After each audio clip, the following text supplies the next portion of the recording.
Bienvenue à Las Vegas. Il est présentement 8h36, heure locale. Veuillez rester assis avec votre ceinture de sécurité bouclée.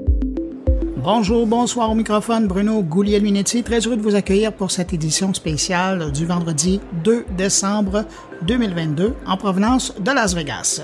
Une édition toute particulière parce que je prends le prétexte du grand rendez-vous annuel de AWS re:Invent où j'ai été invité pour parler d'info nuagique avec des entrepreneurs qui ont choisi le cloud, comme on dit en anglais, pour développer leur activité. Avant de vous parler de mes invités et des sujets qu'on va aborder avec eux aujourd'hui, un mot quand même pour remercier ceux d'entre vous qui ont pris le temps d'aller écouter Radio Mon Carnet cette semaine. C'était vraiment chouette de vous savoir là en temps réel et surtout encourageant pour la suite. Alors, merci d'être passé. Et pour ceux qui ne l'ont pas encore fait, je vous invite à aller porter une oreille. Je vous rappelle l'adresse radiomoncarnet.com. radiomoncarnet en un mot.com. Donc, je reviens au podcast d'aujourd'hui. Je vais vous présenter des entrepreneurs qui œuvrent dans le bâtiment responsable et éco-efficace, dans le domaine de la vidéo en nature et dans le divertissement. Et on va même parler de jeux vidéo. Et puis, pour lancer ça, je vais vous proposer une rencontre avec Régent Bourgault. Il est le grand patron du secteur public chez AWS Canada. Mais ça ne m'empêchera pas de vous proposer également les propos de mes collègues qui sont aussi présents dans cette édition de Mon Carnet. Il y a Stéphane Ricoul qui va nous parler du quantique et de ce que ça pourrait provoquer comme conséquence. Thierry Aubert revient sur la célébration du meilleur du web suisse. Et puis Jean-François Poulain, il va d'une conversation avec Patrick Loubet, qui était en charge de l'expérience utilisateur numérique lors de la dernière édition du Web Summit, ce gros événement de Lisbonne. Alors, j'arrête ici, je laisse le thème terminer et puis on part avec la première entrevue.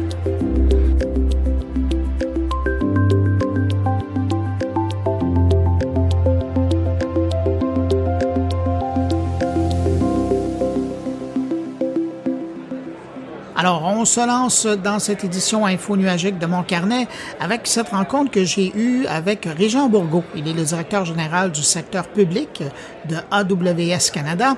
Avec lui, je reviens sur les grandes annonces faites durant la semaine, évidemment, mais également les particularités du service au pays, le rôle de AWS en Ukraine, parce qu'il y en a eu et il y en a encore, l'enjeu de la formation, et puis évidemment, on va parler des 10 000 coupures de postes chez Amazon et comment ça va impacter AWS. Alors, voici notre rencontre. Régent Bourgault, bonjour. Oui, bonjour, M. Guglielminetti. On a eu la présentation du président d'AWS qui a présenté beaucoup de nouveautés, mais qui a fait évidemment l'état des choses avec et c'était intéressant parce que c'est l'état des choses autant technologique, autant économique que même politique, parce qu'on a même évoqué la guerre. On y reviendra un petit peu plus tard. Mais j'aimerais savoir, vous, qu'est-ce que vous avez retenu de la présentation du grand patron d'AWS? OK, plusieurs choses qui ont été que je retiens de notre CEO, Adam Selipsky. Première chose, c'est que c'est la 11e édition de re:Invent à Las Vegas. On a 50 000 clients et partenaires. Puis, on a 2300 sessions de formation, incluant 5 keynotes. Donc, comme vous savez, c'est une grosse conférence de formation pour nos clients. Ce que je retiens, c'est que il y a beaucoup de solutions qui ont été amenées, mais le développement durable est quelque chose qui est très important pour la corporation, autant que pour Amazon que pour AWS. On a parlé de différentes choses durant l'événement, entre autres qu'on a été un membre fondateur de Climate Pledge, puis qu'on va être carboneutre d'ici 2040, donc 10 ans avant l'entente de Paris. Et il y a eu presque 400 membres, compagnies qui se sont joints au Climate Pledge. On a aussi annoncé quelque chose de très bien aujourd'hui. En anglais, ils appellent ça Water Plus ou Eau Plus, qui d'ici 2030, AWS s'engage mondialement à redonner plus d'eau à la société, à la communauté, que de l'utilisation dans nos centres de données. Et ça, je vais vous arrêter là-dessus parce que ça veut dire quoi concrètement? Mais concrètement, ce que ça veut dire, c'est qu'on va on va utiliser des procédés plus efficaces dans l'utilisation de l'eau dans nos centres de données. Puis on a un exemple, par exemple, en Europe, dans certains pays où est-ce qu'on a des régions, 95% du temps dans une année, on n'utilise aucune eau dans nos centres de données. L'autre chose qui est annoncée, c'est qu'on s'est engagé mondialement que d'ici 2025, toutes nos infrastructures mondiales vont utiliser l'énergie renouvelable. Donc ça, c'est important. Puis on est déjà rendu à 85% sur cet objectif-là d'ici 2025. Puis, si on se ramène au Canada, ce qu'on fait concrètement, on a annoncé pas si longtemps qu'on faisait 2 immenses fermes solaires en Alberta, une de 80 mégawatts, puis l'autre de 375 mégawatts, qui est l'équivalent de donner l'électricité à 100 000 maisons. Et ça veut dire que facilement, votre prochain centre qui va être développé à Calgary pourrait fonctionner à partir de ça? Bien, le prochain centre à Calgary, comme le centre à Montréal, par exemple, le centre de Montréal utilise l'hydroélectricité d'Hydro-Québec. Le centre de l'Ouest va utiliser différentes sources d'énergie, mais entre autres l'énergie solaire aussi, également. Puis partout dans le monde, c'est important de savoir, on a plus de 300 projets d'énergie renouvelable dans le monde, qui est équivalent de 2,5 millions de maisons qui seraient alimentées par notre énergie renouvelable. Maintenant qu'on a fait ce survol des annonces, AWS au Canada, aujourd'hui, ça représente quoi?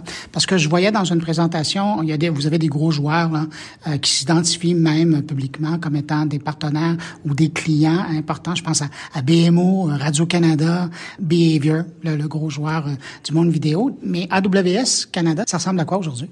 Bon, AWS Canada, notre région, on l'avait faite en 2016, on l'a lancé à Montréal. Aujourd'hui, on a plusieurs dizaines de milliers de clients au Canada qui utilisent notre technologie. On a fait un investissement de 1,4 milliard depuis 2016 et avec notre infrastructure qu'on a annoncée à Calgary qui va être lancée en 2023, fin 2023, 2024, on a annoncé qu'on va investir 4,3 milliards d'ici 2037 et au Canada, au total, on va investir 21 milliards d'ici 2037. Donc, beaucoup de clients, des clients du Québec, la Banque nationale roule sur AWS, entre autres. Quand les gens vont chez McDonald's au Canada puis qui utilisent les kiosques pour passer leurs commandes, ben ça roule sur AWS. Ça, c'est un autre exemple concret. J'aimerais ça revenir sur des choses que vous avez dites dans une présentation, notamment, et c'est drôle parce qu'on en avait déjà parlé, AWS travaille beaucoup avec des partenaires qui sont dans le domaine du médical, beaucoup au niveau de la recherche, et dans une présentation que vous avez faite, vous parliez de cet exemple des gens de l'université en Colombie-Britannique qui travaillent à chercher qu'est-ce que va être et d'où va venir la prochaine pandémie. J'aimerais ça que vous glissiez un mot là-dessus. Ouais, à Vancouver, avec l'Université de British Columbia, le UBC, on a lancé le Centre d'innovation Cloud, le KIC, un Cloud Innovation Center. Puis, ce qu'on fait avec ça, on a fait différentes recherches. On aide la société pour vraiment au meilleur de la société. Puis, on a travaillé sur un projet de recherche qui s'appelle Ceratus. Puis, on a analysé des millions de génomics avec un chercheur de renommée. Puis, ici, à la conférence, je ne sais pas si vous avez remarqué, durant le keynote, il y a une compagnie qui s'appelle Liel qui était vraiment intéressante. C'est un peu eye-shocking quand elle dit que 40% des gens vont avoir le cancer dans leur vie. Puis de voir ce qu'ils font avec AWS, puis ce qu'ils font comme thérapie au niveau cellulaire, ils appellent ça T-cell therapy. J'ai trouvé ça vraiment, vraiment intéressant de voir où est-ce que la recherche s'en va dans le monde. Mais c'est intéressant de voir que, justement, AWS travaille beaucoup dans le domaine, en tout cas, aide les chercheurs à trouver des solutions. Autre chose que moi, j'ai appris dans le cadre de reInvent, c'est le rôle, c'est vraiment ça, le rôle qu'a joué AWS et Amazon dans le contexte de la guerre en Ukraine. Vous étiez là avant l'invasion russe et vous êtes encore là à les aider. Oui, donc avant l'invasion russe, quelques mois avant, nos ingénieurs ont travaillé très, très proche avec le gouvernement pour leur expliquer comment ils pouvaient sécuriser toutes leurs données du gouvernement qui sont critiques sur le cloud d'AWS au niveau sécuritaire.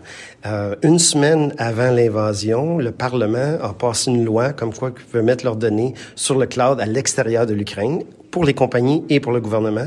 Puis dès que l'invasion a commencé, on a envoyé une technologie qui s'appelle des AWS Snowball. Et donc, c'est des plateformes numériques de compute puis de storage, de stockage de données puis d'informatique. Puis lorsqu'on a mis leurs données là-dessus critiques, on l'a sorti du pays, on l'a mis dans le cloud AWS. Et depuis juillet 2022, on a 61 bases de données ou des données importantes du gouvernement qui sont dans le cloud AWS. On a aussi reçu un prix de paix de l'Ukraine. Donc, pour nous, c'est très important. Puis, le ministre de la Transformation numérique a dit que, littéralement, AWS a sauvé l'infrastructure numérique du gouvernement de l'Ukraine. De plus en plus, ce qu'on voit, puis je pense que l'Ukraine est un bel exemple, c'est l'importance de la souveraineté des données. L'idée, c'est de sécuriser les données qu'on a, mais après, s'assurer qu'elles sont en sécurité. Dans le cas de l'Ukraine, vous les avez sortis du pays, donc l'envahisseur ne va pas y toucher. Mais de l'autre côté, puis on l'évoque en Europe, on l'évoque même au Québec, de plus en plus on en parle. Qu'est-ce que AWS a comme solution pour, en ce qui concerne les intérêts, et que ce soit gouvernemental ou que ce soit même des organisations publiques ou même des entreprises qui voudraient s'assurer d'avoir des données qui restent sur le territoire canadien ou québécois? Oui, absolument. Donc là, ce qui est important de savoir, c'est que notre région de Montréal, qui a été lancée en 2016, a 3 zones de disponibilité. Et ce qu'on va lancer à Calgary en fin 2023, début 2024, c'est aussi une autre région avec 3 zones de disponibilité. Ce que ça permet de faire, c'est que les données vont rester au Canada. Et on dit en anglais les données en transit, donc les données qui circulent au Canada restent au Canada, donc on garantit ça. Puis on garantit aussi que les données qui sont mises par les clients, que ce soit des gouvernements ou des entreprises, vont rester dans nos centres de données.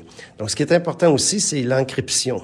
On est le leader mondial au niveau des certificats. On a 98 certificats au niveau de la sécurité. Donc c'est très très important. C'est très difficile d'aller chercher tous ces certificats-là. Puis il faut savoir aussi qu'on a 117 services où est-ce qu'il y a du stockage dans nos centres de données, et tous ces services-là, sans exception, on permet de faire l'encryption. Et bien entendu, l'encryption, mais c'est le client qui conserve les clés d'encryption. Autre constat, puis vous le mentionniez au début quand vous parliez de la rencontre, c'est l'importance que vous accordez à la formation. Je regardais encore cette année, et c'était là l'année passée, mais je sens que cette année, il y a encore plus d'importance qui est accordée à la formation. Déjà ici, il y a 2500 formations là, qui sont données, beaucoup de certifications d'ailleurs. On voit des gros sourires, des gens qui sortent de leur examen.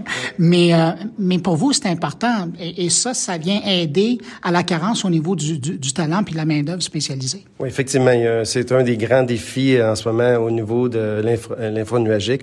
Puis, le numérique, c'est de trouver le talent. Donc, nous, ce qu'on a fait, c'est qu'on a lancé une initiative que d'ici 2025, on veut former gratuitement 29 millions de personnes dans le monde. On a déjà formé 13 millions, dont 100 000 au Canada. Puis, on a différentes plateformes. Une des plateformes, on a AWS Skills Skills Builder, qui donne 500 cours gratuits dans 16 langues possibles. On a aussi lancé un programme qui s'appelle Restart au Canada. On l'a lancé dans 5 organisations. Un a été lancé avec BMO, puis l'organisation Plateau. C'est un cours de 12 semaines pour les gens qui n'ont pas nécessairement les compétences technologiques, donc ils veulent se mettre à niveau. Puis après le 12 semaines, dans le cas avec BMO, ce qu'on fait, c'est que BMO va offrir 6 mois d'internship, et les gens, donc, ont beaucoup de chances de se trouver un emploi. Puis comme vous avez vu durant la conférence, c'est un défi d'avoir des femmes dans l'industrie des technologies. Un des restarts qu'on a lancé, c'est en Alberta avec une organisation qui s'appelle Momentum, et eux autres focus uniquement sur que ce soit des femmes qui s'enregistrent sur le cours de 12 semaines. Il y a une phrase qui est revenue dans plusieurs présentations, c'est « Be prepared for anything ». Le grand patron l'a dit, je pense que je vous ai même entendu le dire. Aujourd'hui, ça veut dire quoi, ça? Mais si on regarde au niveau macroéconomie en ce moment, be prepared for anything, il y a certaines difficultés dans l'industrie au niveau pas dans l'industrie, mais on le voit dans la société au niveau de la macroéconomie. Donc, il faut faire attention de réduire les coûts. Notre patron, Adam Selipsky, aujourd'hui, a définitivement parlé du fait que lorsque les clients envoient leur technologie sur le cloud AWS, ils sauvent en moyenne 30%. Puis, il y a un exemple qui a été vraiment intéressant qui a été donné sur Airbnb. Pendant la pandémie, comme vous avez su, les gens n'allaient plus vraiment chez Airbnb. Donc, étant donné qu'ils utilisaient le cloud AWS, ils ont réussi à réduire leurs dépenses sur le cloud de 27%. Ils ont sauvé 63,5 millions cette année-là. S'ils avaient acheté des serveurs, ils n'auraient jamais pu faire ça. Pas l'économie, mais l'achat aurait déjà été fait. Là, en utilisant le cloud, c'est très facile de travailler avec AWS, de dire, mais moi, j'ai pas besoin d'autant d'infrastructures pendant la pandémie. Mais c'est ce genre de choses-là qu'on parle d'être prête pour tout ce qui peut arriver. Un sujet qui se discute dans les couloirs, mais qu'on entend peu sur les scènes, et j'aimerais vous entendre là-dessus, c'est le fait que la maison mère Amazon a déjà annoncé qu'il y aurait 10 000 congédiements, en tout cas coupures de postes qui se feraient. Comment ça va impacter ça sur AWS? Si on regarde là, chaque organisation à l'intérieur, chaque dirigeant, on doit à chaque année faire une évaluation de notre plan, d'où est-ce qu'on s'en va l'année prochaine, et ainsi de suite. Donc, dans le contexte de macroéconomie en ce moment, des défis, on analyse toutes nos ressources internes, puis on s'assure qu'on maximise les ressources pour nos clients. Donc, effectivement, il y a des gens qui vont être touchés, mais on s'occupe bien de ces gens-là, puis on les aide à se trouver un emploi à l'extérieur. Mais dans les faits, est-ce que c'est les tâches qui vont être redistribuées à l'intérieur? Alors, comment ça va se jouer? Il faut comprendre que dans les dernières années, avec la pandémie, il y a eu une très, très grosse demande de nos services, autant du côté d'Amazon que AWS. Donc, on a engagé rapidement. Donc là, ce qu'on fait, c'est qu'on réduit l'embauche, puis on va analyser de façon concrète ce qui va se passer au niveau des prochains mois. Alors, là, je vais vous faire regarder en avant. Vous êtes en charge au pays de tout ce qui est public. Donc, avec le gouvernement, avec l'éducation, avec la santé. Quand vous regardez, là, je vous demanderai pas le nom de client, là, mais quand vous regardez, quand vous discutez avec eux, c'est quoi leur plus gros défi dans le contexte de l'info nuagique aujourd'hui? On est au début encore au Canada et partout dans le monde au niveau de l'info nuagique. Le défi, on en a parlé un peu tantôt, c'est d'aller chercher les ressources. Donc, ce qu'on fait, nous autres, on les aide et aussi on les aide avec nos partenaires, des grands partenaires que vous avez vus ici, les Deloitte, les CGI, les Accenture de ce monde, les Slalom de ce monde, aident nos clients vraiment à aller dans le cloud. Puis, si je regarde le futur, qu'est-ce qui est excitant? Je pourrais revenir à notre CEO, ce qu'il a parlé, s'il y a une nouvelle technologie qui va être lancée au Canada qui s'appelle Just Walk Out, puis aussi la technologie Amazon One. Je ne sais pas si vous avez eu la chance de regarder ça, mais Amazon One permet de payer en sortant d'un magasin ou sortant d'un aéroport, comme on fait aux États-Unis, seulement en payant avec la paume de la main. Donc, moi qui est un peu un futuriste, le genre de technologie que j'aime beaucoup, ça vient de tout ce qui avait été fait avec Amazon Go, mais là, on lance maintenant cette technologie-là dans le monde du commerce de détail. Donc, ça accélère énormément la vitesse de traitement, puis il y avait un exemple qui a été donné, un des clients aux États-Unis qui a introduit Amazon One, donc avec la paume de la main, a vu ses ventes augmenter de 3 fois. Donc, je dirais pas que c'est nécessairement le cas dans tous les cas, c'est ça qui va arriver, mais c'est un exemple qui est concret qu'on donne aux citoyens, une fluidité quand on va magasiner. Et ça, cette solution-là au Canada, elle va être disponible à partir de quand? J'ai pas de date quand ça va être disponible, mais définitivement, ça va être disponible au Canada. Alors, je parlais de vos clients, vos partenaires. Maintenant, si je vous demandais la question à vous, votre défi à vous, ça va être quoi pour la prochaine année? Le défi, c'est le nombre d'heures dans une journée. Il y a une très, très grande demande pour le cloud. Vous le voyez, là, on a donné des exemples concrets qu'on peut économiser jusqu'à 30% en allant dans le cloud. Donc, la demande est très grande, autant des gouvernements, de la santé, que des organisations à but non lucratif, et de l'éducation. Donc, c'est vraiment, avec mon équipe au complet, rester proche d'eux. On fait comme on a fait l'année passée, on a fait un sommet à Ottawa. On l'a refait cette année, le 20 avril. Donc, on invite nos clients qui viennent ici à Ottawa. Puis, on a fait aussi au Québec. On a fait une série en septembre à Québec.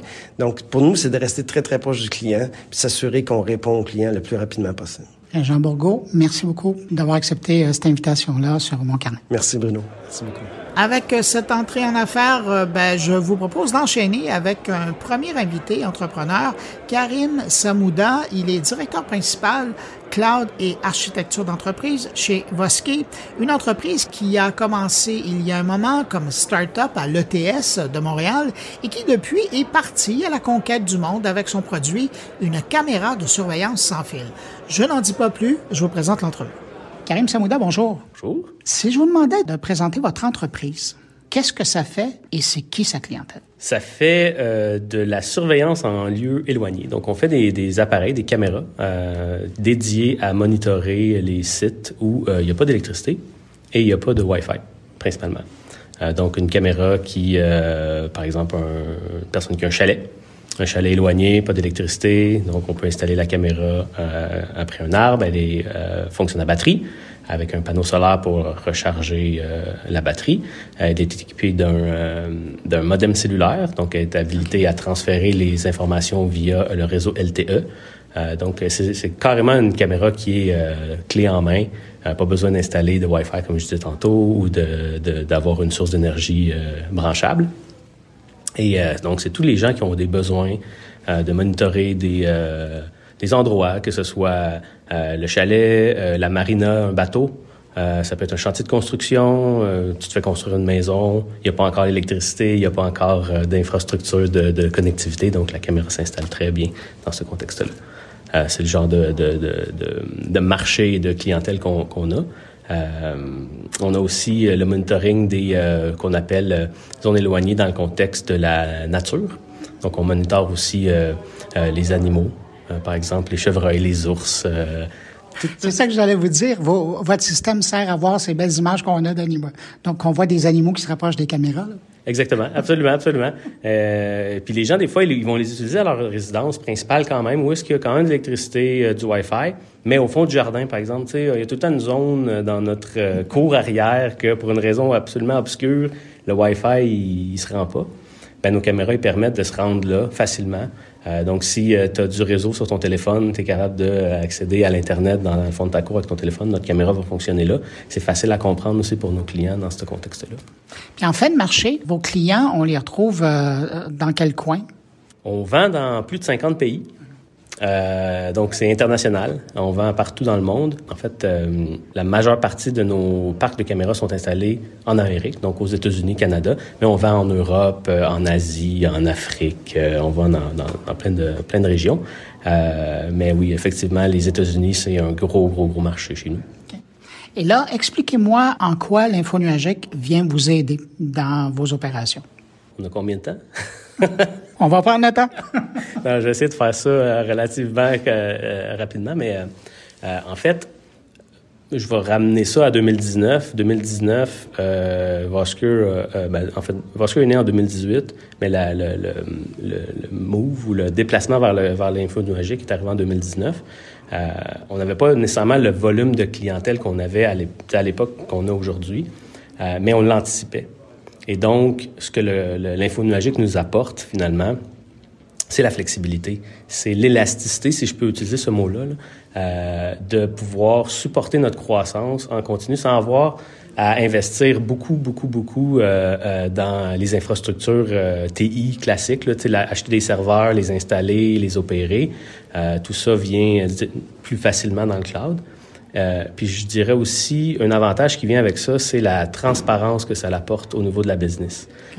L'info nuagique amène beaucoup de transparence sur les bons et les mauvais côtés, mais au moins, ça les met en lumière au niveau des performances, au niveau du coût, nos coûts d'opération, qu'est-ce qui est non performant, qu'est-ce qui est performant, où est-ce qu'on doit investir plus d'efforts à améliorer. Ça donne une vision très claire de l'état de la business au niveau technologique. Pendant la conférence, on a beaucoup entendu parler de l'économie que ça représentait aussi pour les entreprises, parce que dans le fond, vous parliez de 2018-2019, là, il y a eu un avant, il y a eu un après. Est-ce que même si l'entreprise est en croissance, vous êtes capable d'identifier des économies?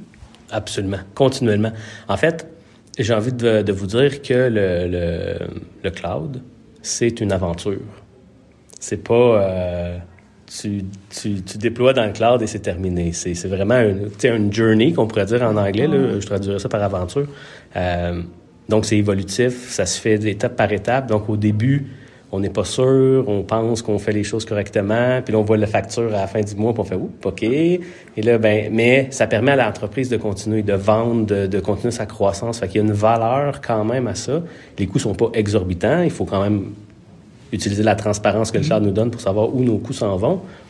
Puis à mesure qu'on avance, à mesure qu'on est confortable avec le cloud, bien là, on optimise nos coûts. Donc, tout ce qu'on a entendu aujourd'hui au keynote de ce matin sur les instances Graviton, par exemple, qui est, pas rentrer trop dans le technique, mais qui nous permet de garder les mêmes performances d'application, donc que nos clients, ils s'en rendent pas compte. Mais au niveau de l'optimisation de nos coûts d'opération, bien, notre portefeuille, ça, on s'en rend compte. Fait que ça nous permet de continuellement optimiser. Je dirais peut-être que dans le cloud, il y a peut-être 60 façons de faire la même chose. Donc, des fois, on passe par un chemin, puis on se rend compte, ouais, c'est peut-être pas le meilleur, mais ça nous permet de revenir en arrière puis de réajuster tout en continuant les opérations. C'est sûr que si vous aviez acheté des serveurs puis après de les revendre pour en racheter d'autres, ça serait plus compliqué. Absolument, exact. C'est ce que ça nous apporte finalement, tu sais, cette flexibilité-là de pouvoir tester des trucs. Ou je vais vous donner un autre exemple. Je dis, on vend dans 50 pays, donc on a des clients en Europe, on a des clients en Amérique. l'endroit où on géolocalise nos données est important aussi. Donc, s'il faut géolocaliser des données en Europe, puis qu'on achète des serveurs physiques, et donc là, il faut qu'on s'embarque dans trouver un endroit physique en Europe pour aller installer ces machines-là, des bails de commerciaux et tout ça. Donc, ça commence à être compliqué versus le cloud. On va démarrer des nouvelles instances dans un data center en Europe, puis on va distribuer finalement nos données géographiquement en fonction de où est-ce que notre clientèle réside, par exemple. Est-ce que dans le contexte de la cybersécurité, c'est du pareil au même, ou est-ce que vous avez l'impression que c'est plus délicat ou ça l'est moins? Ouais, la cybersécurité, je pense que c'est beaucoup plus simple dans le cloud. C'est très important. Surtout que dans votre cas, vous jouez avec de l'information de clients, là, on s'entend? Absolument, absolument. Mais ça vient déjà avec des couches de sécurité déjà préinstallées ou préétablies. Chose que si on avait à tout faire nous-mêmes, ça nous prendrait une armée de gens, tu sais. Puis c'est très important, comme je dis, c'est pas notre core business. On n'est pas des experts en sécurité. Nous, on vend des caméras pour monsieur, madame, tout le monde qui veut installer à son chalet, tu sais. Mais on peut pas dire, parce que c'est pas notre core business, on n'investira pas là-dedans. Donc, c'est une stratégie. C'est quelle stratégie on choisit, finalement, pour avoir le time to market, donc le temps entre le moment où on conçoit le produit puis qui est achetable et est disponible sur une tablette, sans mettre en jeu la sécurité des informations, la protection des données personnelles, par exemple. Et donc, on utilise les facilités, finalement, que le cloud nous donne par la sécurité qui est built-in, qui vient de facto avec le service. Puis, on rajoute les couches de sécurité qui sont propres, finalement, à notre modèle d'affaires, par exemple. Précédemment, vous avez fait référence aux keynotes, aux présentations qui ont eu lieu ici.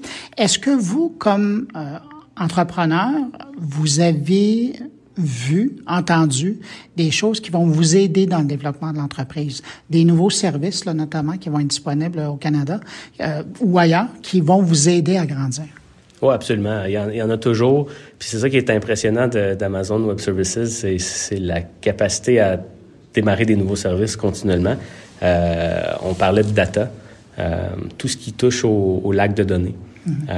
L'intelligence artificielle, donc les modèles prédictifs qui puisent leur information dans les lacs de données, qui donnent de l'insight sur, par exemple, est-ce qu'un client va arrêter d'utiliser notre service? Comment qu'on fait pour finalement le garder chez nous? Tous les services, les nouveaux services qu'Amazon rend à notre disposition nous amènent plus rapidement vers cet objectif-là de les rattraper avant qu'ils finalement quittent notre écosystème.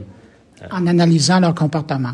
Absolument. À partir des données qu'on a, par exemple, dans l'application mobile, si ça fait plusieurs jours ou, normalement, il consulte ses données à chaque jour, puis là, ça fait une semaine. Donc, on combine toutes les sources de données qu'on a sur le client, puis ça passe à travers des modèles prédictifs basés sur l'intelligence artificielle.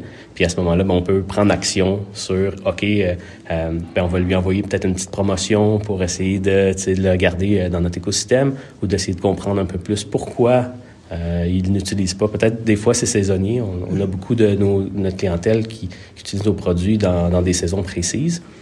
Donc, il y a aussi un comportement qui vient par rapport au type d'utilisation du produit que nos clients font. En terminant, quand vous regardez les années à venir, quand vous pensez au développement de votre service, développement des marchés, comment vous entrevoyez le futur, l'avenir? Il y a beaucoup, beaucoup de choses à faire. Il y a beaucoup d'opportunités. L'innovation, chez nous, ça fait partie de notre culture. C'est un peu le véhicule de résolution de problèmes. Finalement, c'est pas une finalité en tant que telle, c'est pas un objectif. En fait, c'est la machine qui nous permet de continuer à générer de l'insight, de la valeur, finalement, pour nos clients. Je dis, on vend dans 50 pays. Il en reste une couple d'autres, déjà en partant. Donc, développement de marché, l'Asie, l'Amérique du Sud, c'est des marchés qui sont à travailler, à développer. Au niveau de l'Internet des objets, nos appareils, c'est on peut appeler ça qui font partie de l'Internet des objets. Le senseur étant une caméra, mais ça pourrait être un senseur de température ou de pression barométrique. Donc, bonifier notre écosystème, avoir aussi beaucoup de capacité à l'interopérabilité des appareils dans notre écosystème. Il y a plein d'avantages et plein d'opportunités pour nous dans le futur. Puis on est très proche de nos clients. Donc, on est plus obsédé par nos clients, finalement. Donc, résoudre les problèmes de nos clients, ça fait partie de notre mission quotidienne. Et puis aussi de regarder, c'est quoi que nos clients, ils veulent. C'est quoi les trends de marché aussi, mais qu'est-ce que nos clients, ils nous demandent? Puis comment qu'on peut faire pour leur amener faciliter leur vie, finalement. Et donc, dans le futur, il y a plein d'opportunités qui vont se présenter à nous dans le contexte de Vosker. Puis c'est super excitant. Puis si je rajoute à ça la 5G, puis le déploiement, parce que là, on dit que 75% de la population est couverte, mais on s'entend que vous, dans votre clientèle, les zones où ils doivent être présents, c'est pas les zones les mieux desservies.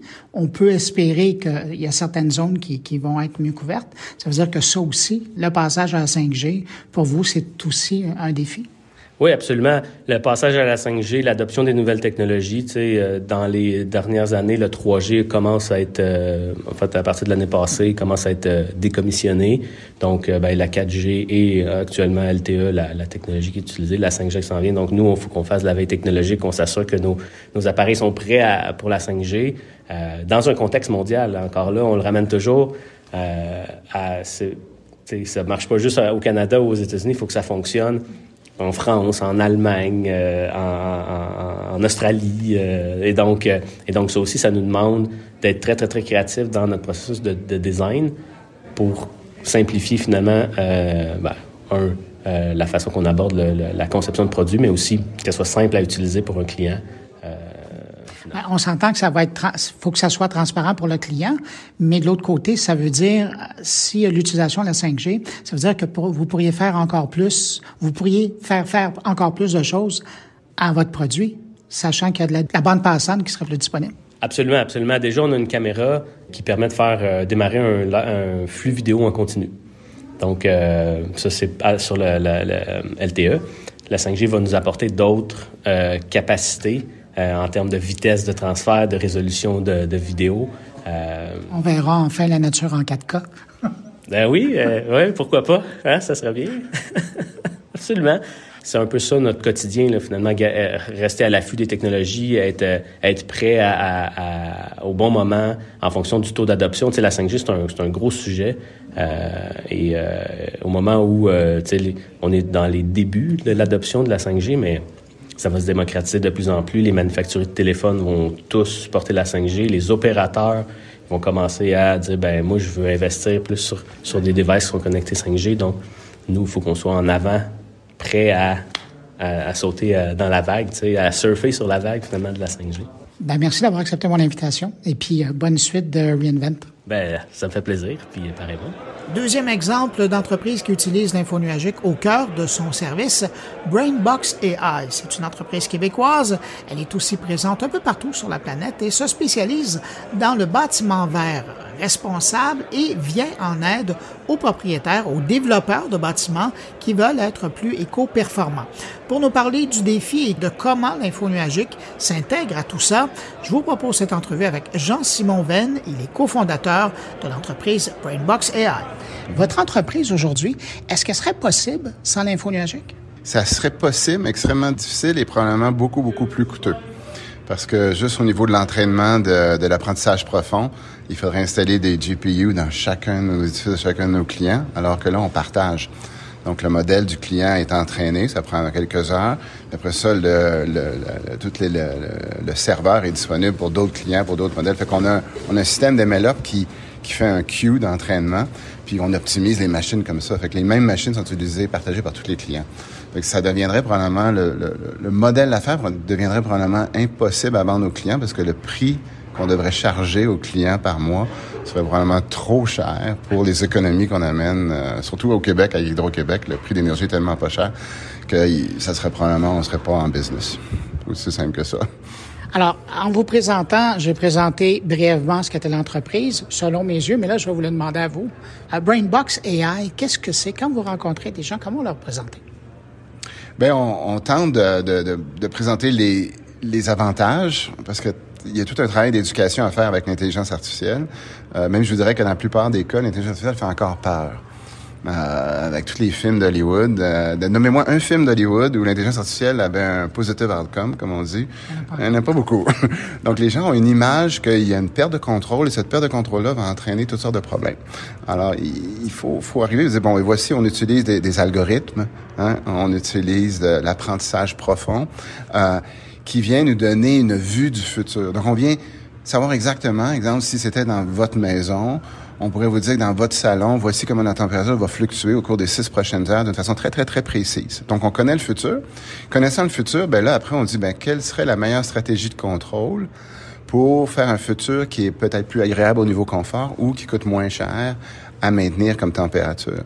Alors, c'est sûr qu'on a l'avantage qui est pas fair, là, le unfair advantage, comme on dit en anglais, de connaître le futur. Donc, c'est facile de faire une stratégie de contrôle quand on connaît le futur versus les systèmes actuels. Donc, c'est comme un peu comme ça qu'on l'explique aux clients. On dit, nous, on est capable de déterminer le futur. Sachant le futur, vous êtes d'accord avec moi qu'on va probablement arriver avec une meilleure stratégie de contrôle que d'être surpris par le futur. Puis, tous les systèmes de la planète, en ce moment, au niveau chauffage, climatisation, ventilation, fonctionnent en mode réactif. Ben, un peu comme dans notre salon, le thermostat commence à monter, le système réalise que la température monte, je vais partir de la climatisation pour redescendre la température. Donc, tout est en mode réaction.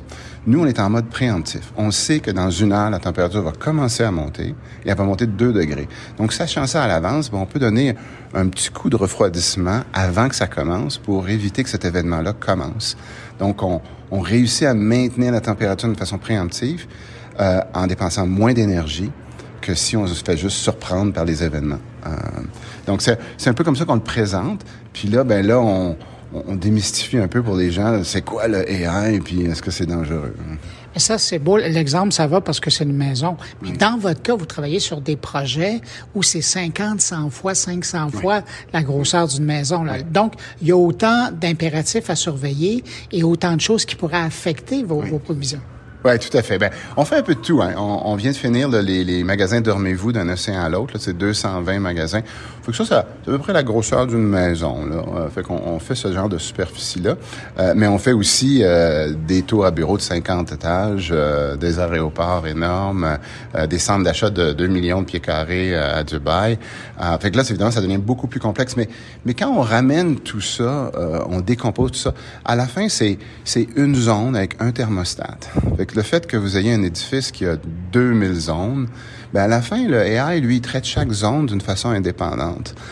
Fait que dans votre maison, vous avez peut-être 10 zones, ou 15. Nous, le fait qu'il y en a 2000, ça change pas grand-chose au niveau du scaling de notre système à nous. C'est très impressionnant, mais ça reste juste une addition.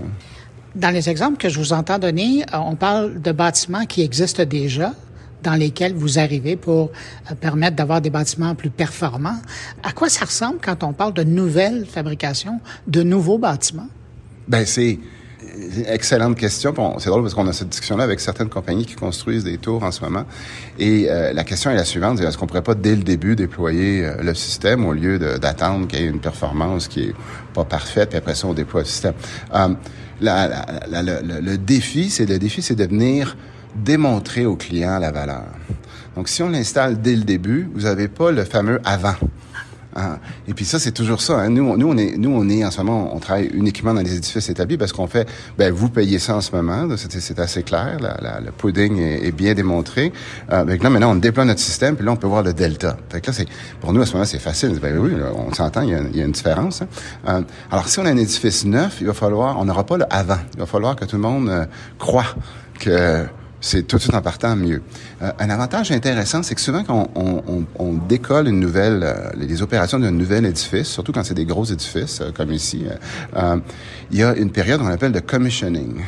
Puis ça, en ingénierie, c'est une période qui est très coûteuse parce que là, tout le monde essaye de faire la régulation de la meilleure façon. On vient fine-tuner tous les systèmes. J'excuse pour utiliser les mots anglais. Mais cette fine-tuning-là peut être très long et très coûteux avant qu'on ait réussi à stabiliser tous les systèmes et puis que la température soit la bonne partout dans les édifices. Donc, c'est très, très, très manuel, cette opération-là de fine-tuning. Alors, de laisser le système d'intelligence artificielle faire ce commissioning-là pour partir un nouvel édifice, ça permettrait de le faire beaucoup plus vite, puis ça coûterait beaucoup moins d'heures de techniciens pour le faire. Ça peut représenter quoi en pourcentage comme économie quand on pense à tous ces endroits où il y avait un avant et il y a un après?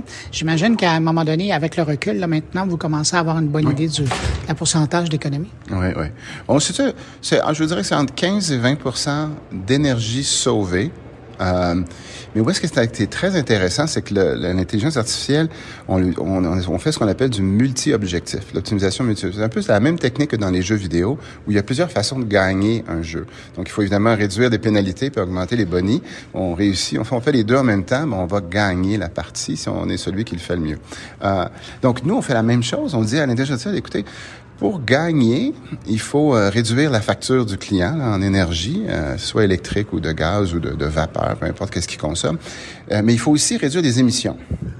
Puis, si possible, est-ce qu'on peut opérer les équipements d'une façon plus relaxe? Donc, c'est l'exemple que je donne, c'est toujours quand on conduit une voiture, si on pèse sur l'accélérateur puis le frein tout le temps, on va consommer plus d'énergie, puis on va aussi avoir à rentrer la voiture en garage assez rapidement pour changer les freins. Fait que nous, on dit la même chose, on dit, en opérant les systèmes de façon plus relaxe, donc en évitant les arrêts départ fréquents, surtout sur les moteurs électriques, donc les ventilateurs, les pompes, bien, on fait en sorte que ces pompes-là durent plus long. Donc, on rallonge leur durée de vie. Donc, ça, c'est un autre objectif qu'on a. Donc, ce qu'on réalise, c'est qu'on réussit à sauver entre 15 et 25% d'énergie, donc d'argent pour le client. Mais les émissions, on va jusqu'à 40% de réduction. Parce que l'intelligence artificielle réalise que, je vais travailler plus fort du côté du gaz naturel que de l'électricité si ma source est hydroélectrique pour essayer d'optimiser mes économies d'émissions, tout en essayant d'optimiser mes dollars. Puis en même temps, je vais essayer de faire opérer mes équipements d'une façon plus relaxe pour prolonger leur durée de vie. Donc ça, c'est du multi-objectif. C'est la même technique qu'on fait dans les jeux vidéo, mais là, cette fois-ci, appliquée pour sauver la planète. Parlant de la planète, vous étiez à la dernière édition de la COP27 avec une délégation. Qu'est-ce que vous avez été leur dire? Qu'il faut arrêter d'attendre. Que dans plusieurs cas, la technologie est là. C'est pas juste dans notre cas. Il y a une autre compagnie à Montréal que je connais qui fait de l'optimisation de la conduite de locomotive et il sauve facilement 15 à 20% sur le carburant de la locomotive. Technologie montréalaise qui est prête maintenant à être commercialisée. Donc, les technologies sont de plus en plus là un peu partout sur la planète. Il faut maintenant les implanter. Puis pour avoir un impact, il faut le faire à une échelle très large. Donc moi, ce que je dis souvent à nos équipes, c'est en ce moment, on déploie à peu près 2 à 3 édifices par jour. Puis évidemment, on est content. Mais moi, je dis non, mais si on veut avoir un impact sur les changements climatiques, il faut qu'on en déploie 1000 par jour. Alors là, tout le monde fait le reality check, puis ils vont comme « wow ». Donc, ça nous prend une force d'implantation, puis ça nous prend surtout une volonté de « OK, là, on ouvre la machine ».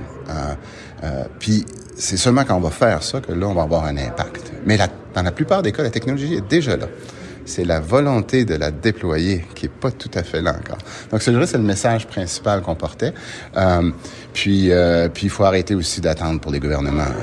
C'est pas les gouvernements qui ont la solution, hein. C'est nous tous. Donc, cette espèce d'attentisme que les gouvernements vont arriver avec une baguette magique, non.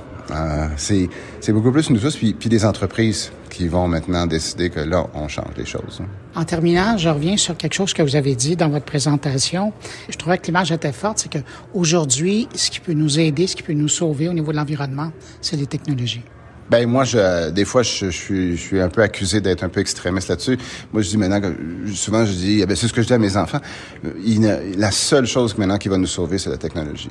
Puis c'est peut-être mon petit côté extrémiste, mais je le crois vraiment. Je crois vraiment que si quelqu'un met au point une technologie pour retirer le carbone de l'atmosphère et que c'est une technologie qui est scalable, on a gagné, hein. On est vraiment rendu là parce que il est plus minuit moins 5, il est minuit moins 30 secondes. On va déjà atteindre 1,5 degré d'augmentation des températures. La question, c'est est-ce qu'on peut l'arrêter à 2,5? Puis à 2,5, il faut réaliser que Miami n'existe plus. Il faut réaliser que Miami Beach n'existe plus. Alors, tous les gens qui ont des condos là, la valeur... il faut vraiment réaliser qu'est-ce qui arrive à 2,5, puis je pense que les gens ne réalisent pas. Mais 1,5, je pense qu'on l'a déjà perdu. Fait que là, il faut maintenant dire, OK, où on va arrêter, où on va finalement arrêter. Puis Puis c'est un peu l'image que je pense que Al Gore donnait. Hein. C'est si on met une grenouille dans un chaudron d'eau froide, puis on augmente tranquillement la température, la grenouille sortira jamais du chaudron, elle va mourir là. Versus laisser tomber une grenouille dans une casserole d'eau bouillante, elle va tout de suite sortir par réflexe. Mais je pense qu'on est dans le même syndrome, c'est qu'on est en train de s'habituer à l'inacceptable. Puis on l'accepte alors qu'on devrait pas. Et on réalise peut-être pas ce qui se passe. Jean-Simon Venn, merci d'amener une partie de la solution avec votre équipe. On essaye. Ça fait plaisir. L'info nuagique est aujourd'hui présente dans de nombreux secteurs et celui du divertissement ne fait pas exception. Hein.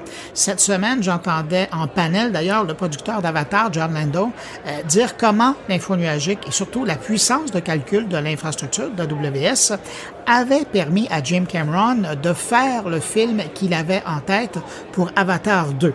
C'est avec cette idée en tête que moi, je me suis payé une petite discussion avec le chroniqueur techno Carl-Edwin Michel, qui est également très engagé dans la communauté du jeu vidéo en Ontario. Et on a pris un moment pour parler de ses impressions sur la présence de l'info nuagique dans l'univers du jeu vidéo. Carl-Edwin Michel, bonjour. Bonjour, Bruno. Dis donc, quand tu assistes à un événement comme celui-là, il y a une partie, on n'en parle plus parce qu'on parle beaucoup du monde des affaires, mais il y a une partie importante aussi qui est dans le divertissement, notamment le jeu vidéo. Toi qui es dans le milieu, comment tu vois ça? Oui, je trouvais ça vraiment intéressant. Justement, il y a beaucoup de sujets qu'on parle dans le monde du jeu vidéo avec AWS. On parle aussi des compagnies comme Riot Games qui utilisent AWS, Unity, aussi Unreal. Donc, ça m'a vraiment ouvert les yeux sur comment le monde du jeu vidéo utilise des applications comme AWS pour pouvoir créer des mondes vraiment extraordinaires, évidemment, pour les gamers. Parce que je regardais, entre autres, un des clients, c'est Behavior, qui l'utilise beaucoup, mis à part tous ceux que tu as nommés.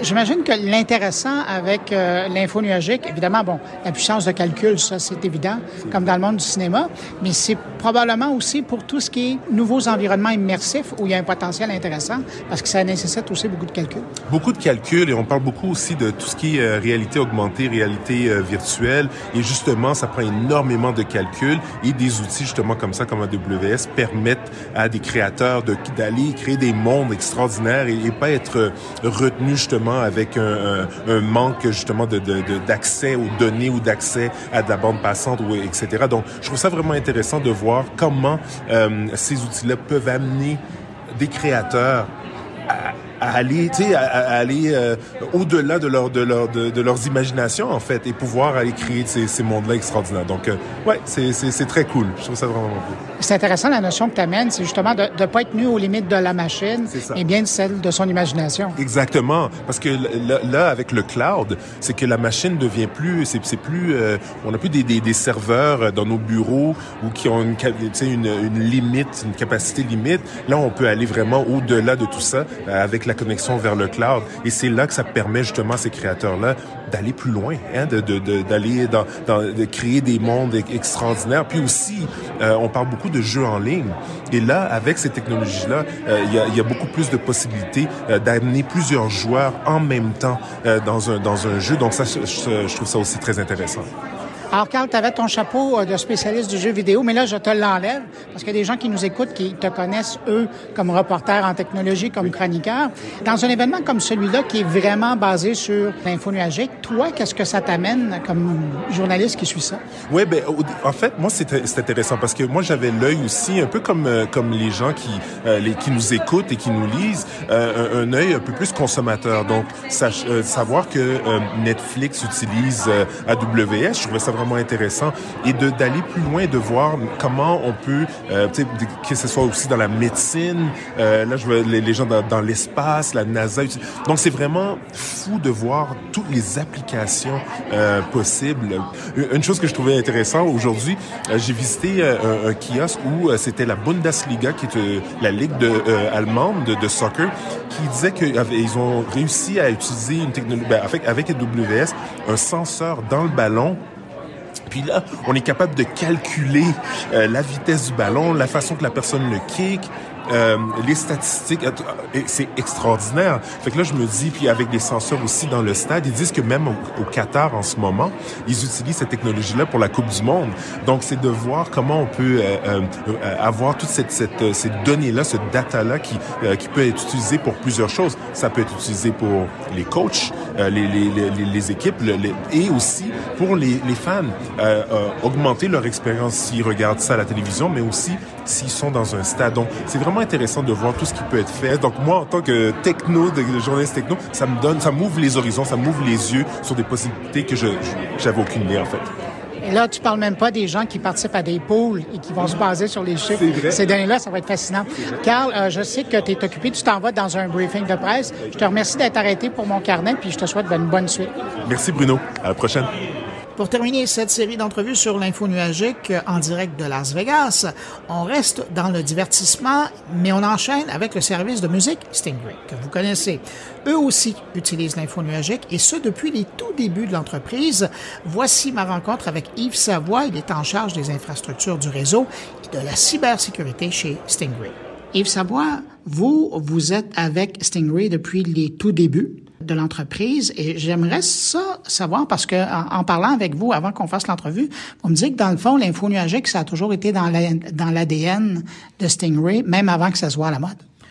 Oui, tout à fait. On a commencé à regarder les services nuagiques vraiment au début de notre histoire parce qu'on avait besoin de capacité et on pouvait pas provisionner à l'avance. Donc, on a commencé à regarder qu'est-ce qui était possible de faire sur le web.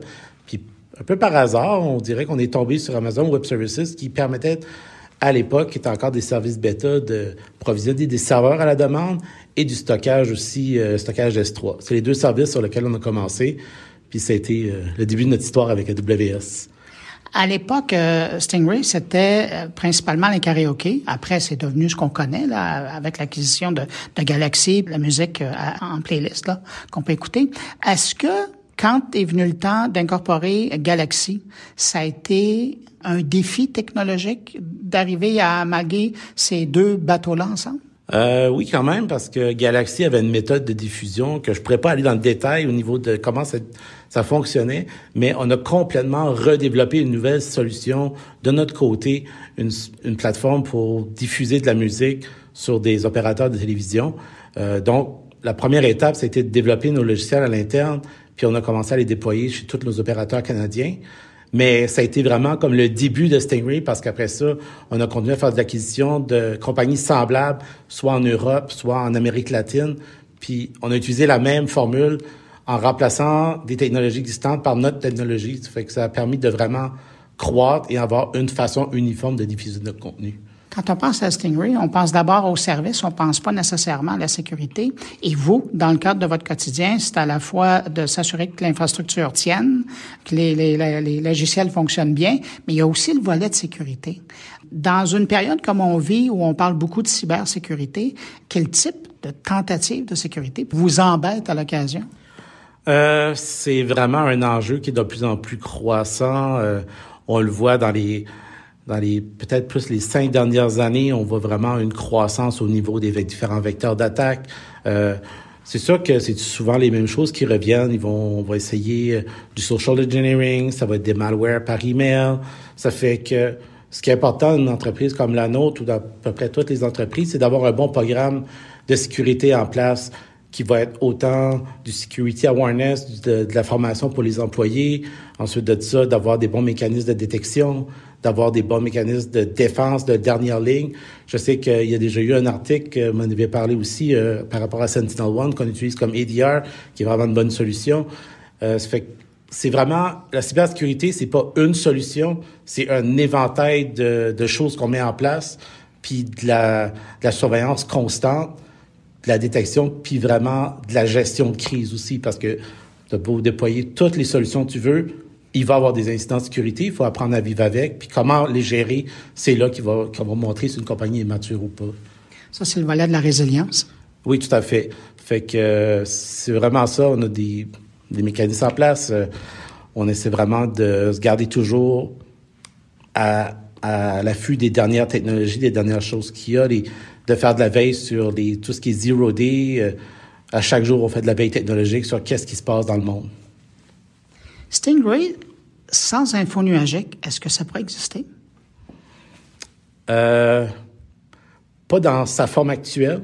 L'info nuagique est vraiment le moyen qui nous permet de rejoindre la planète pour diffuser notre contenu de façon efficace, de façon résiliente, vraiment avec beaucoup de scale. Fait que c'est vraiment le cloud qui nous permet là, de rejoindre autant de gens partout dans le monde. Et je présume que même si c'était possible, ça coûterait pas mal plus cher que ce que ça coûte aujourd'hui pour vous de l'exploiter.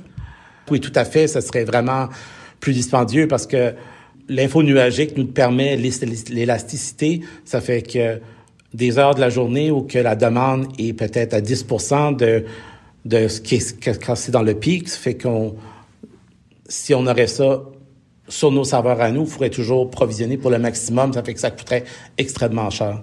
Quand vous regardez les mois, les années à venir, c'est quoi les défis que vous voyez pour une entreprise comme la vôtre au niveau de l'infrastructure? Au niveau de l'infrastructure, c'est toujours de rester à la fine pointe, toujours se garder à jour. Les technologies avancent tellement vite. Ce qu'on développe aujourd'hui, dans 2 ans, 3 ans, va commencer déjà à être désuet. Il faut toujours se réinventer, toujours améliorer nos processus. Fait que c'est vraiment à ce niveau-là qu'on veut rester toujours à la fine pointe. Et il y a aussi de nouveaux médias de transmission. Peut-être que vous en avez entendu parler, mais on est déjà dans les autos Tesla. Le in-car est un de nos vecteurs qu'on regarde avec beaucoup d'attention parce que l'univers de l'automobile va devenir un centre de divertissement. Puis Stingray a un vaste éventail, soit de la musique, soit des concerts, soit du karaoké. Ça fait comment qu'on peut amener tout ce contenu-là à l'intérieur de l'automobile, c'est vraiment quelque chose qui est intéressant pour nous. C'est une plateforme naturelle pour vous. Oui, tout à fait. C'est naturel, c'est nouveau, c'est émergent, mais on a déjà une bonne base puis on continue à bâtir là-dessus. Merci d'avoir partagé vos réflexions sur le sujet puis l'impact de l'info nuagique chez Stingray. Merci. Merci à vous. Voilà pour ces entrevues qui ont été enregistrées lors de l'événement de AWS re:Invent 2022 qui se tenait cette semaine à Las Vegas. Et on revient avec des noms que vous connaissez. Je parle de mes collègues. Et on commence avec Stéphane Ricoul qui n'a pas fait appel cette semaine à une intelligence artificielle pour son sujet. Et je le remercie parce que son sujet, il est fort intéressant. Il se demande si, avec le quantique, on ne serait pas en train de résoudre des problèmes que nous n'avons pas et que nous pourrions créer pour justifier les découvertes et les investissements que ça représente.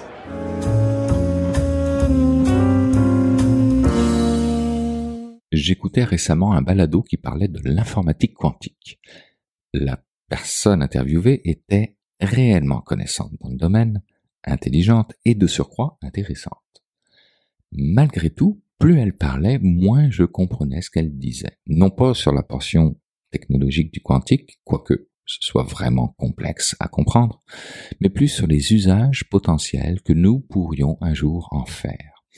Et il n'en fallait pas moins pour que je m'en vienne à me poser la question, sommes-nous en train de développer aujourd'hui des technologies qui vont nous permettre de résoudre demain des problèmes que nous n'avons pas?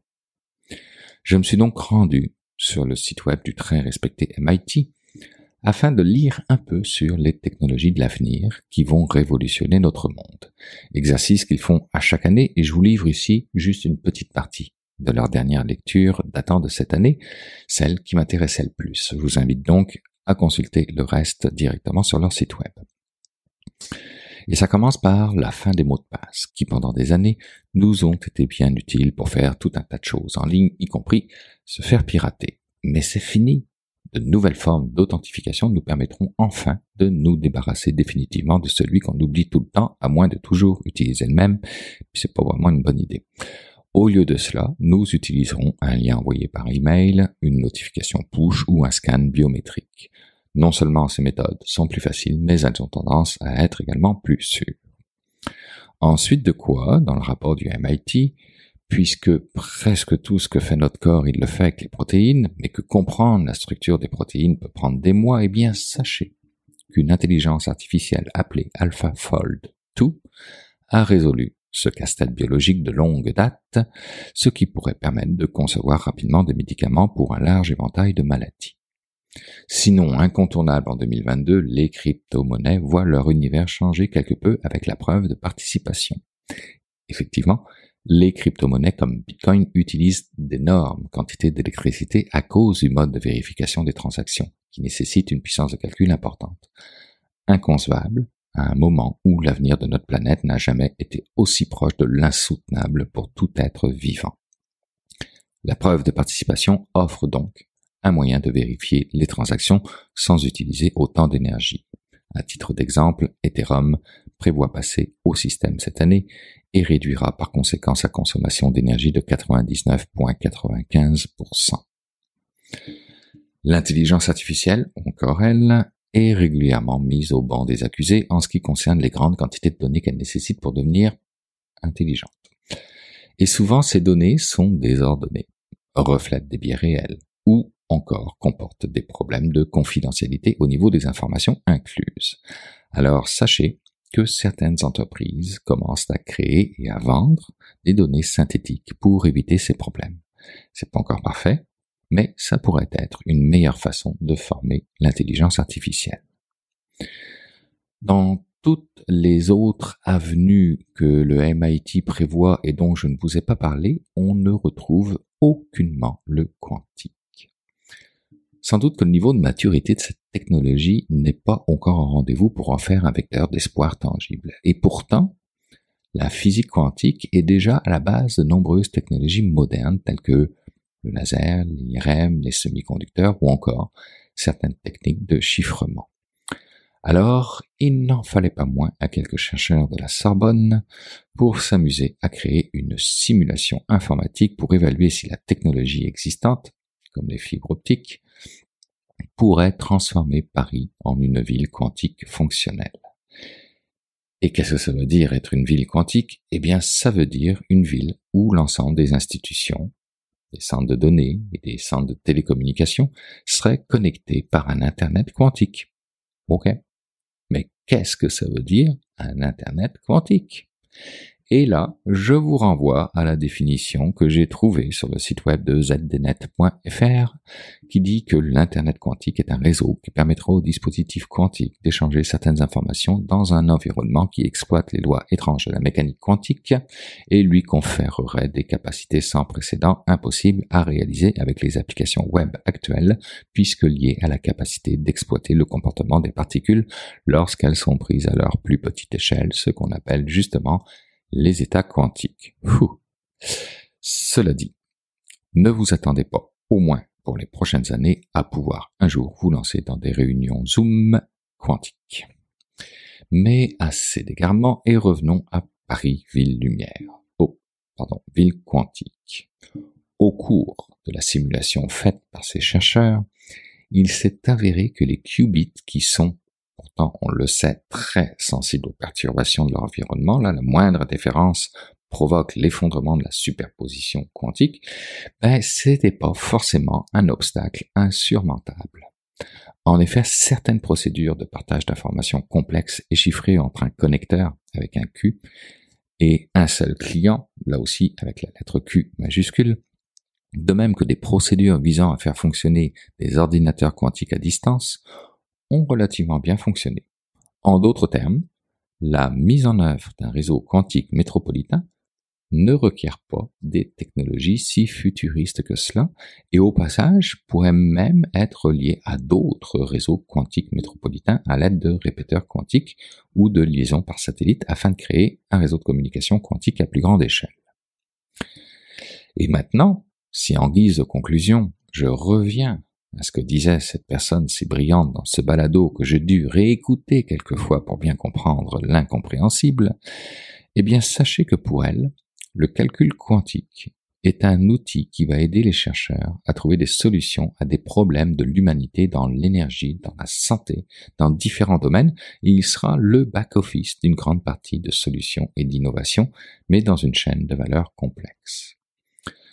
Alors voilà, est-ce que le calcul quantique passera de sa phase actuelle de recherche fondamentale à une phase de déploiement à grande échelle? Peut-être que oui, peut-être que non. Mais le chemin nous y menant ne nous met pas à l'abri un jour de belles découvertes qui pourraient corriger nos erreurs et nos excès des décennies passées.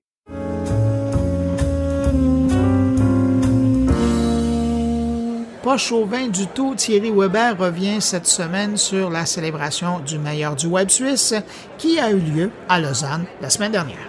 Bonjour Bruno, bonjour les auditeurs de Mon Carnet. Ça y est, je suis de retour, presque reposé et surtout remis de cette 12e édition du meilleur du web, un prix qui récompense les métiers du numérique ici en Suisse romande.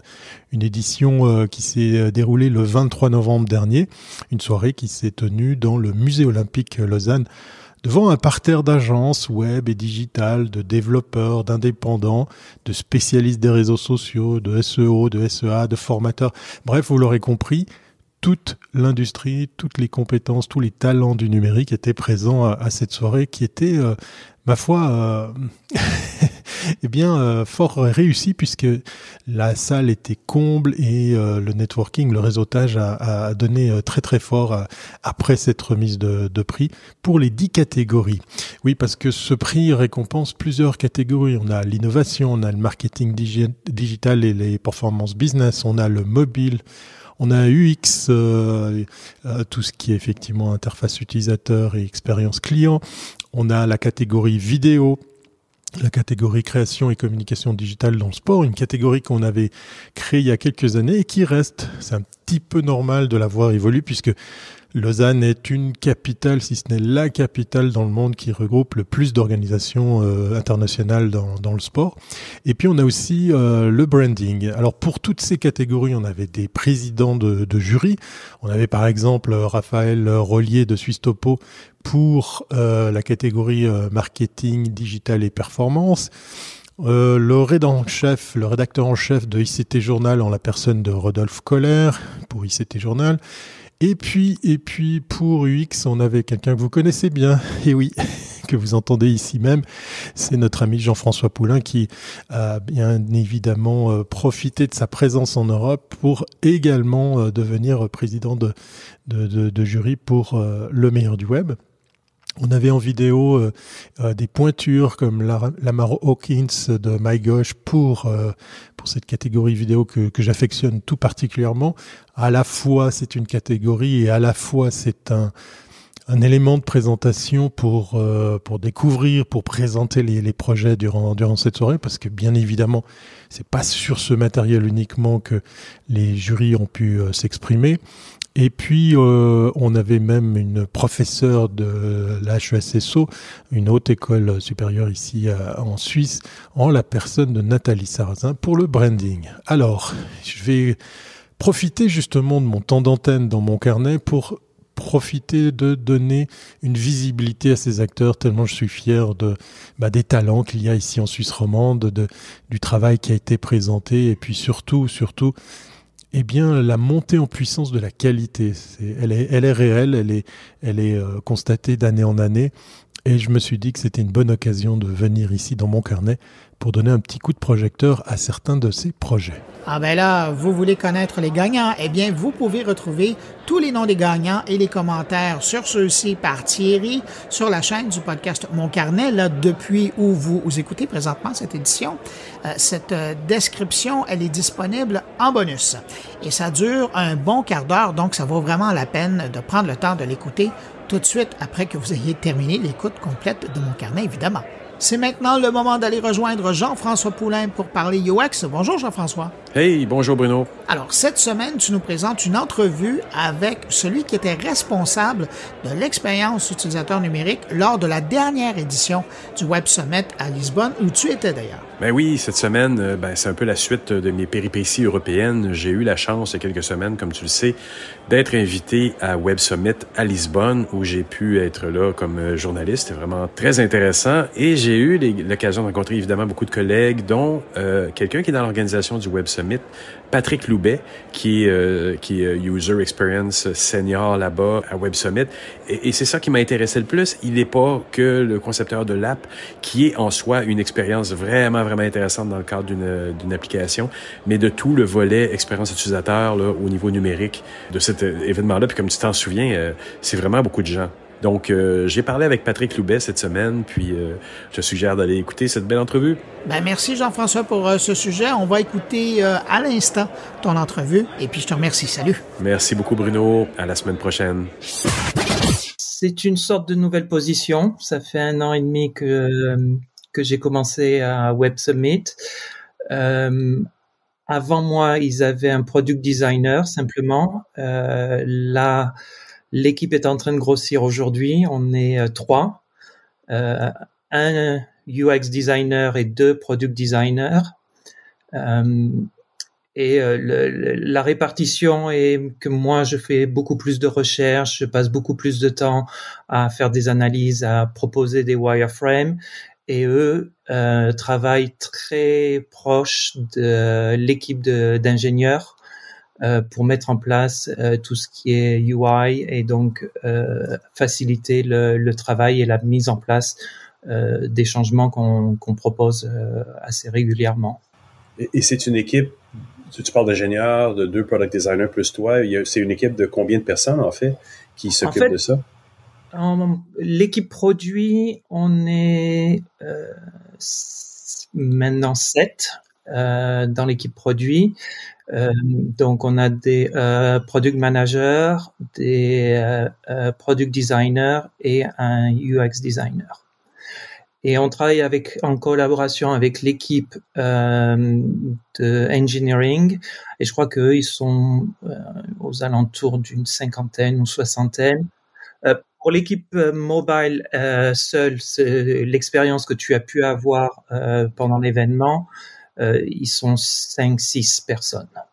OK, et ça, c'est... Donc, toi, en tant que Senior User Experience Designer, t'es pas nécessairement juste dans l'expérience app, ce qui me réconforte. Donc, ça veut dire que tu es plus largement sur plus de choses que juste ça, là.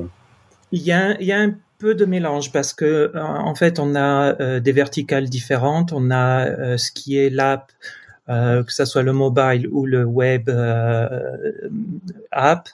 On a un website sur lequel les gens achètent les billets et en arrière-plan, on a tout un système d'administration pour l'achat des billets. On ne dépend pas d'une autre société pour la gestion des achats de billets. On a créé notre propre logiciel et on utilise nos logiciels et notre base de données pour pouvoir après alimenter toutes nos applications.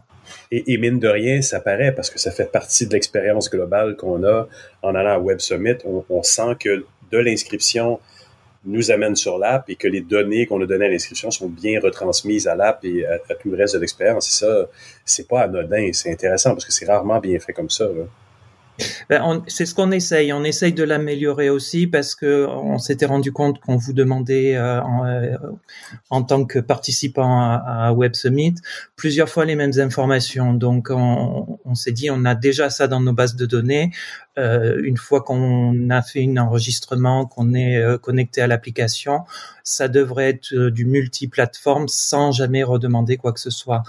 Là, dans la gestion, comme tu disais, de pouvoir faire l'événement, pas simplement du jour de l'ouverture des portes au jour de la fermeture des portes, on essaye de voir si on peut créer une expérience qui, elle, sera de un événement au prochain événement.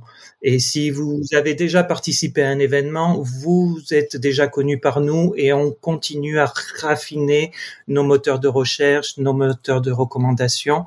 On vous donne accès aux vidéos qui ont été enregistrées pendant l'événement. Donc tout ça est en train d'être mis en réflexion pour voir comment on peut créer un événement qui n'est pas juste 3 jours par an.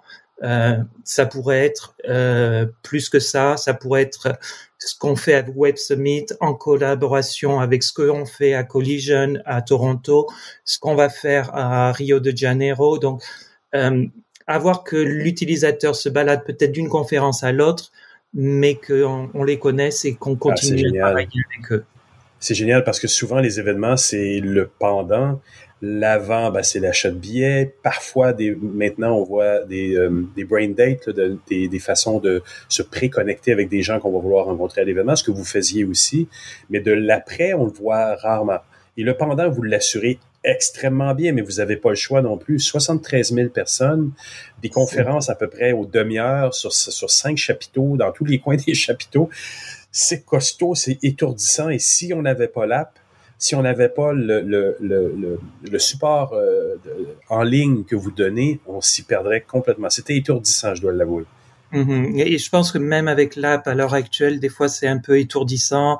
À l'heure actuelle, on est en train de raffiner notre gestion de la présentation virtuelle de la carte, parce que notre carte n'est pas encore assez interactive et les gens, comme tu dis, 5 chapiteaux. Avec dans chaque chapiteau des conférences, il peut y en avoir 3 par chapiteau en même temps. Donc voilà, les gens doivent pouvoir sélectionner s'ils veulent voir les sessions, donc les présentations durant l'événement, ou simplement utiliser l'application pour se connecter entre personnes. Donc, le but de Web Summit et le motto qu'utilise notre patron, c'est de faire des connexions qui ont un sens. Ce n'est pas que aller voir des gens sur scène présenter soit leur compagnie ou soit un sujet d'actualité, mais c'est aussi pouvoir avoir des gens qui travaillent dans la même industrie, connecter et échanger entre eux et faire progresser la technologie de cette manière-là. Oui, parce que moi, je savais que j'y avais des collègues et je les ai pas trouvés. C'est un autre truc, c'est bien de faire des brain dates, comme ils disent en anglais, mais c'est pas évident après de dire, je dois les retrouver. Donc, ça va peut-être vouloir dire à un moment donné de créer des points de rencontre qui sont pas évidentes. Là, pour des demandes de points de rencontre. Ouais. On a des demandes de points de rencontre. On a aussi beaucoup, parce que j'ai commencé à revoir le rapport des commentaires que j'ai reçus pendant l'événement. Beaucoup de gens demandent de pouvoir se faire un pin sur la carte pour pouvoir envoyer à quelqu'un et dire je suis à tel endroit. Donc, ce sont de nouvelles fonctionnalités. On est en train de vérifier si ça fait partie de ce qu'on veut faire, si on a d'autres choses à mettre en priorité d'abord. Mais voilà, on essaye de discuter avec nos utilisateurs pour essayer au maximum d'avoir une application qui réponde aux exigences du business, mais qui soit aussi orientée pour tous nos utilisateurs. Et la base était quand même vraiment bien faite parce qu'on trouvait ce qu'on voulait, on pouvait être pré-programmé. Et je pense que ceux qui s'en apercevaient pas s'en sont aperçus pendant les conférences ou pendant l'événement, c'est qu'il fallait booker des choses à l'avance pour savoir où on allait, parce que sinon, c'est encore plus étourdissant de juste courir partout. Et pour ça, l'application était bien faite. C'est complètement hallucinant le nombre de conférences qu'il y avait en même temps dans les 4 coins, puis c'est des conférences immenses, là, avec 300-400 ou plus que ça. Les salles étaient très, très nombreuses. Donc, sans un aide, sans un cerveau virtuel comme l'application, on n'y arrive pas. C'est un peu comme ça que vous devez le voir, j'imagine. C'est un cerveau périphérique, là. C'est un cerveau périphérique. On a une équipe qui essaye de gérer aussi, de voir comment ils peuvent regrouper les sessions pour les rendre attractives à un profil, donc soit les développeurs, soit les créateurs, soit les investisseurs. Cette fonctionnalité est pas bien découverte par les gens parce que peut-être qu'on a encore des problèmes de langage. On utilise trop le langage business au lieu d'utiliser ce que pourrait être le langage de la rue. Mais voilà, on essaye de dire aux gens, vous pouvez pas tout voir. Il y a que 3 jours. Prenez un sujet, prenez quelque chose qui vous intéresse et regardez simplement autour de ça.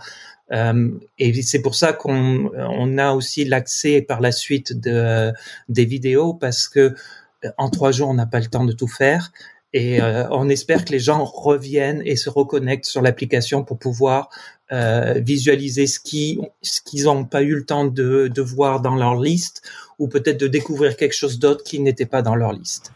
Et pour faire un bon boulot de UX dans une organisation comme ça, tu dois être d'une certaine façon transversale aussi, t'obliger, ou on est littéralement obligé de toucher un petit peu à tous les départements. Là. Tu peux pas dire, je ne fais, comme tout à l'heure, tu me le confirmais, tu ne fais pas que l'app, mais tu fais toutes les autres plateformes numériques. Mais l'expérience même sous les chapiteaux était très bien coordonnée aussi. Est-ce que c'est des choses dans lesquelles tu interviens aussi? Pas directement, mais je travaille, par exemple, on a notre équipe de DEI, d'inclusion et de diversité, avec qui je suis en contact très lié, puisque moi, je suis l'expert accessibilité sur les applications, et eux, ils sont les experts d'accessibilité sur le terrain pour organiser l'événement pour les personnes avec des handicaps ou des personnes nécessitant des aménagements pour pouvoir participer à l'événement. Donc moi, je n'ai pas quelque chose de direct. Par exemple, j'aimerais que sur toutes les scènes, on ait un énorme panneau avec les sous-titres apparaissant sur le panneau. Ce que je peux essayer de faire, c'est de les avoir dans l'application. Par contre, j'aimerais qu'on ait, comme à l'opéra, ces grands panneaux, c'est que tout le monde puisse lire ce qui est écrit.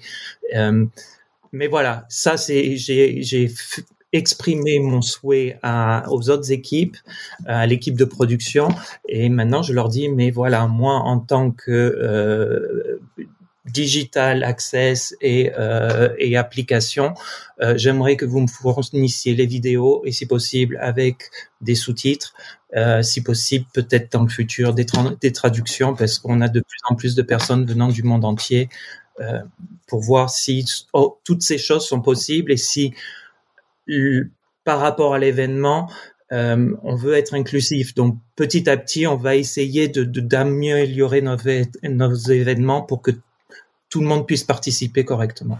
Et sur ta courte liste de choses que tu voudrais faire ou mettre en place pour le prochain événement, ce serait quoi? De tous les commentaires que tu peux recevoir pendant l'événement, là? Rio est un petit événement, donc il va nous servir un peu de test pour certains de nos éléments. Je crois que il va y avoir plus d'une seule scène en streaming cette fois, et peut-être, je sais pas encore comment ça va se passer, mais peut-être immédiatement avec des captions sur le streaming et peut-être des traductions. Mais là, on est en train de faire ces évaluations avec les autres équipes pour voir le budget, pour voir ce que ça implique au niveau système, si on aura de la bonne qualité, parce qu'on sait très bien qu'à chaque fois qu'on essaye du caption, on a des problèmes de qualité. Tout ce qui est automatique n'arrive pas aux 80% et il faudrait être au-dessus de ça. Et faire du live captioning avec des sociétés qui ont des personnes qui tapent en direct coûte très très cher. Donc il faut voir le budget, il faut voir ce qu'on veut essayer de faire, il faut voir si on trouve un système qui nous propose un système automatique et très rapide, parce qu'il faut aussi que ça soit moins de 3 secondes et pas 1 minute de retrait entre la vidéo et ce qui se passe sur scène, autrement ça sert plus à rien. Donc voilà, il y a beaucoup de choses à tester avant de nous dire on va faire un test grandeur nature à Rio, et si tout se passe bien, on pourra déployer peut-être ça sur tous nos autres événements internationalement. Et tu disais qu'il y en a un à Toronto également, il se nomme comment? Toronto, il se nomme Collision. Oui, OK. Je savais pas que c'est affilié à vous. Oui, on a Hong Kong qui s'appelle Rise. Il y avait un projet sur le Japon, mais après ce qui s'est passé pendant les Jeux Olympiques et le Covid s'est mis en suspens. Rio est passé devant, donc on aura Rio qui lui, pour la première fois, va vraiment porter le nom de Web Summit et pas un autre nom d'événement qui pourrait être la collision pour le nord de l'Amérique. D'accord. Je vais essayer de me rendre à Toronto. C'est tout près de chez moi, donc on s'y verra peut-être. Patrick, j'aimerais vraiment te remercier beaucoup pour cette entrevue. Il n'y a pas de quoi.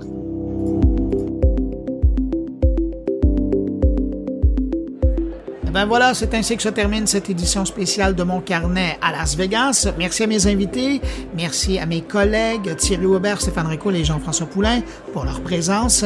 Je vous dis au revoir, mais n'oubliez pas d'aller écouter Radio Mon Carnet. Je vous rappelle, radiomoncarnet.com. Bonne semaine, portez-vous bien.